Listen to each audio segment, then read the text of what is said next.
Şimdi önümüzdeki gündemimiz bizim yakın vade gündemimiz Kadınlar Komisyonumuzun koordinasyonunda yürüttüğümüz Eğitim Bir Sen olarak aile ve medya konulu bir uluslararası sempozyumumuz söz konusu. Perşembe günü başlayacak. 2 gün sürecek olan bir sempozyum. Peşinden de yüksek öğretime ilişkin bir sempozyumumuz var. Memur Sen'in vefa buluşması olacak. 30. yılı Memur Sen'in 9 Haziran bayram sonrasına geldiği için bayram öncesine günü alarak 30 Mayıs'ta da Memur Sen vefa buluşması olacak 30. yıl vesilesiyle. Ondan sonraki tüm gündemimiz tamamen toplu sözleşmeye yönelik gündem olacak. 8. dönem toplu sözleşme yapılmış olacak. Bu ekonomik tartışmaların gölgesinde yapılan bir toplu sözleşme olacak. Bizim bütün amacımız, bütün gayretimiz, sizler de yakından biliyorsunuz, emekçilerin milli gelirden düzgün pay almasıdır. Bütün derdimiz, tasamız bu. Onun için sendikalar özelde üyelerinin ekonomik, sosyal, mali haklarını iyileştirmek üzere kurulmuş olan yapılardır. Biz üye özelinde kamu görevlilerinin, kamu çalışanlarının bu anlamda ekonomik, sosyal, mali haklarını iyileştirmek, özgürlük alanlarını genişletmek için mücadele ediyoruz.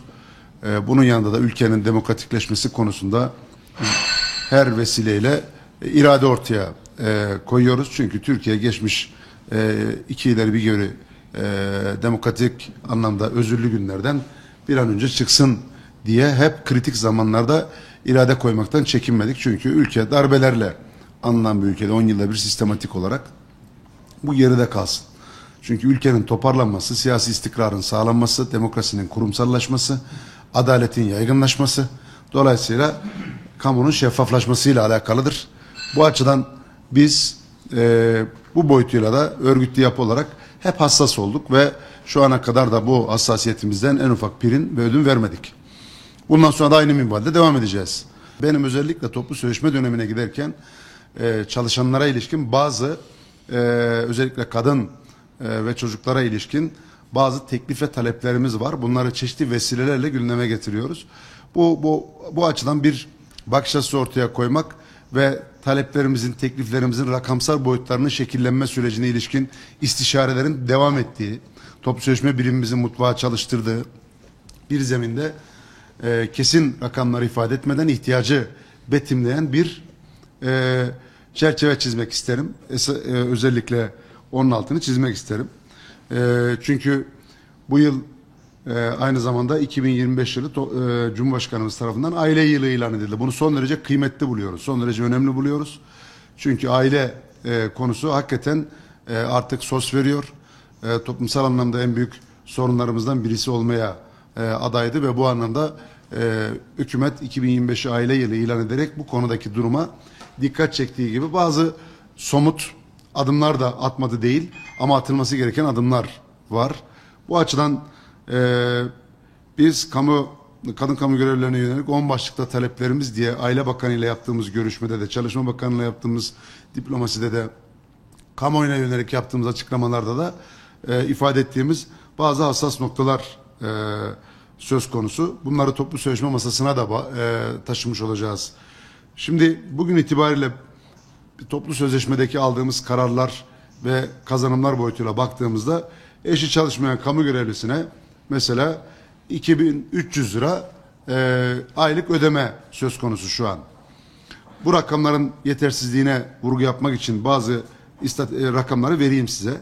0-6 yaş aralığındaki çocuğa aylık 506 TL, 6 yaştan büyük çocuğa da 253 TL aylık çocuk yardımı ödeniyor. Bu rakamlar hakikaten çok sembolik ve çok küçük rakamlar. Yani hiçbir kıymeti harbiyesi yok. Bir çocuğun bir okula giderken beslenmesine, bir günlüğüne koyduğunuz rakama eşdeğer. Yani onun için bu yardım olarak ifade etmek bile bunu çok sağlıklı değil ama sembolik olması, evet, bu konuda bir şeyler yapılması gerektiği konusunda bir kalemin bulunuyor olması bu açıdan kıymetli.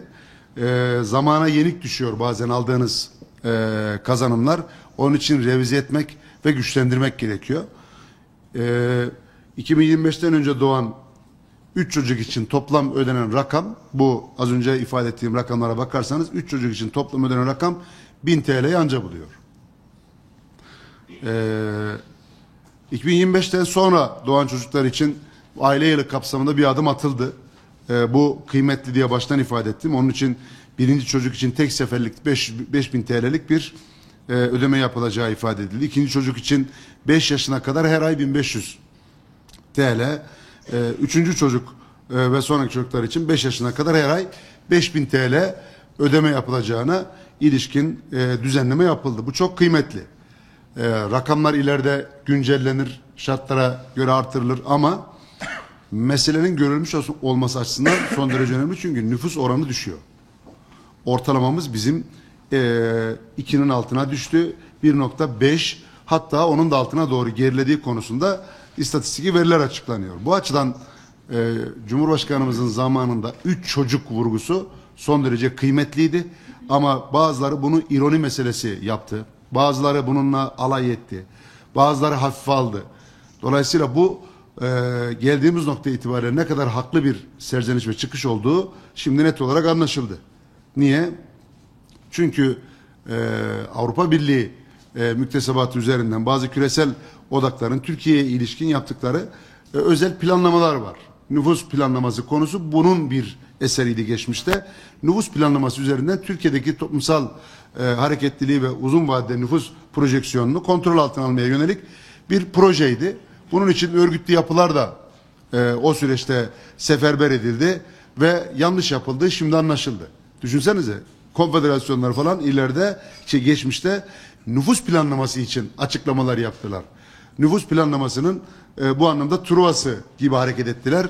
Halbuki bu proje bizim projemiz değildi. Bu dışarıdan Türkiye'ye ilişkin bir projeksiyon öngörüsüydü ve ön alma projesiydi. Şimdi gelinen noktada herkes ne kadar hatalı bir iş olduğunu fark etmiş oldu. Çünkü nüfusta genç nüfus oranı düşüyor. Yaşlanma artacak. İlerleyen projeksiyonda 2050'lere doğru geldiğinde Türkiye nüfusunun 50 milyonu bulmayacağına ilişkin projeksiyonlar paylaşılıyor. Bu çok tehlikeli. Çünkü nüfus meselesi son derece önemli.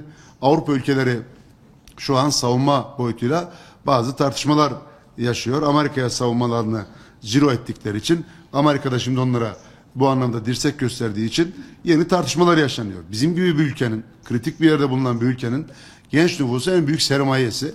İyi yetiştirilmiş, iyi eğitilmiş nüfus en büyük sermayemiz. Bu açıdan nüfusun devamlı teşvik edilmesi ve bu coğrafyada var olmanın bedeli her zaman var. Onun için nüfus düştüğü zaman tehlikeye girmiş oluruz. Bu açıdan 2025'te bu 2025'ten sonra doğan her çocuk için 5000 TL teşvik, ikinci çocuğa 5 yaşına kadar 1500, üçüncü çocuk ve sonrası için de 5 yaşına kadar her ay 5000 lira aileye yardım yapılacak olması önemli bir adım.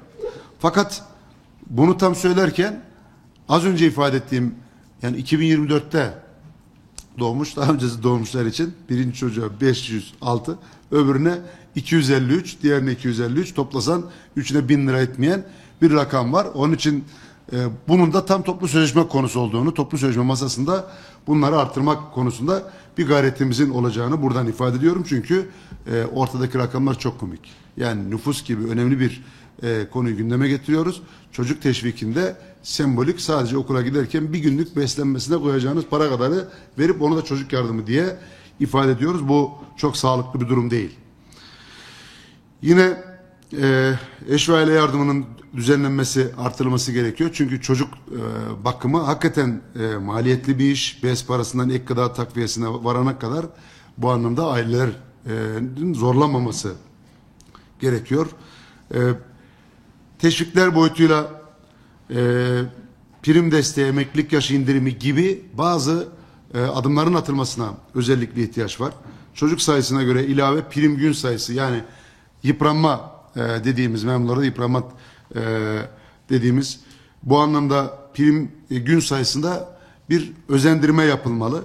Birinci çocuk için 120, ikinci çocuk için 240, üçüncü çocuk ve sonrasılar için 360 gün olarak yıpranma olarak emekliliğinde bir düşüş yapılması, gün sayısı olarak düşülmesi gerekiyor.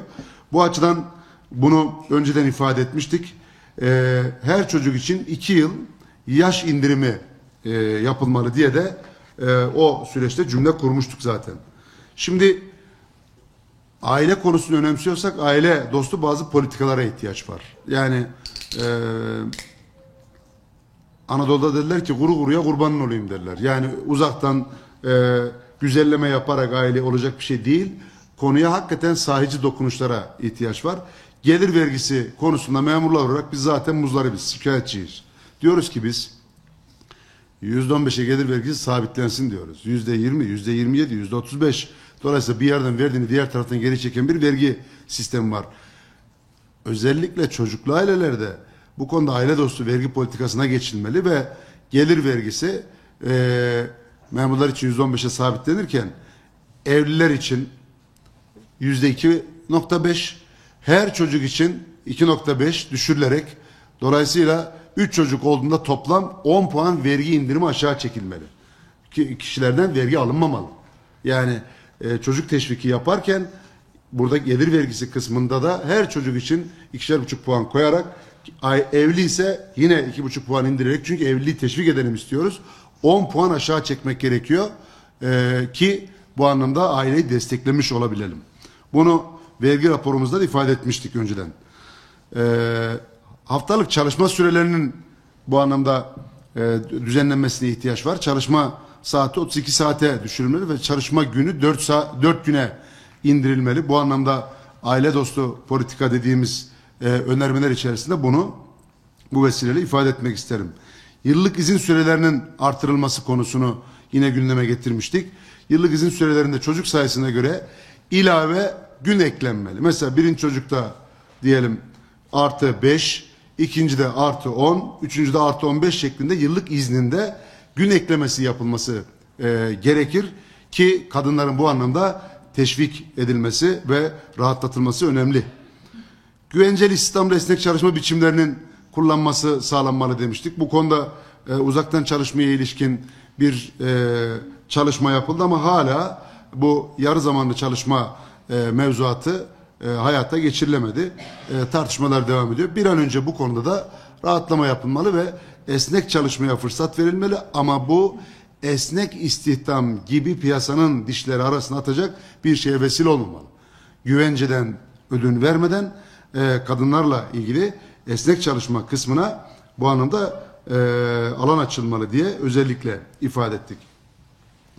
Bu analık izin süreleri konusunda 8+8 16 haftalık bir süre var. Bunun 52 haftaya çıkarılması gerekiyor. Bu konuda Kamu Denetçiliği Kurumu'nun da bu yarı zamanlı çalışma ile ilgili kararı var, tavsiye kararı var. Uzatılmadan hem izin süreleri hem de yarım zamanlı çalışma ile ilgili adım atılsın istiyoruz. Çalışanların en sıkıntı duyduğu konulardan birisi kreş desteği alamamaları, kreş yardımı alamamaları. Mesela düşünün, bir şehir hastanesinde 5.000 kişinin çalıştığı, 8.000 kişinin çalıştığı devasa kampüsler var. Üniversiteyi düşünün, devasa kampüs var ama kreş yok. Yani aileler küçük çocuklar olduğunda, eşler çalışıyorsa kreş konusu bu anlamda en önemli ihtiyaçlardan birisi. Kamuda çalışanlar 3.650.000 istatistiklere yansıyan rakam, kamuda çalışan memur sayısı gözüküyor. Bunun 1,5 milyonu, yarısı, %50'si kadın. Kamuda çalışanın %50'si ortalama rakam kadın kamu çalışanı. Dolayısıyla kadın erkek beraber çalıştığı yerde çocuk bakımı kısmı önemli. Kreşler bu anlamda en büyük ihtiyaç. Onun için kreş hizmetini devlet mesela bunlara burada sağlayabilmeli. Sağlayamıyorsa, özele yönlendiriyorsa, o zaman çocuk başına 7.500 gösterge rakamı verilmeli diye özellikle ifade etmiştik. Bunun karşılığında 7.500 TL çocuk başına kreş yardımı vermeli ki çalışanı rahatlatmalı. Çocuk onlar için eziyet olmaktan çıkmalı ve özendirmeye tabi tutulmalı. Mesela bizim yine tekliflerimiz arasında doğum yardımı tutarları ile ilgili düzenleme yapılması talebimiz vardı. 10.000 gösterge rakamı, her çocuk için en az 10.000 TL bu anlamda doğum yardımı yapılmalı diyoruz. Yine süt izin süreleriyle ilgili kamuda en önemli başlıklardan birisi bu. Bazı kurumlarda, mesela öğretmenler kısmında zorlanılıyor süt izni kısmında izin alınamıyor. Onun için kamuda çalışan kadınların süt izni konusunu çeşitli vesilelerle gündeme getiriyoruz ve birinci yıl 3 saat, ikinci yıl 1,5 saat olacak şekilde süt izni 2 yıl sürecek şekilde bu anlamda olmalı diye özenle altını çiziyoruz bu konunun. Değerli arkadaşlarım, mobbing konusu çalışma hayatında önemli bir başlıktı. Buna ilişkin geçenlerde bir adım atıldı. Kurulların kurulması konusunda önemli bir teşvik unsuru oluştu. Takip ediyoruz. Bunun gerçekten sonuç alabilen bir noktaya dönüşmesini özellikle arzuluyoruz.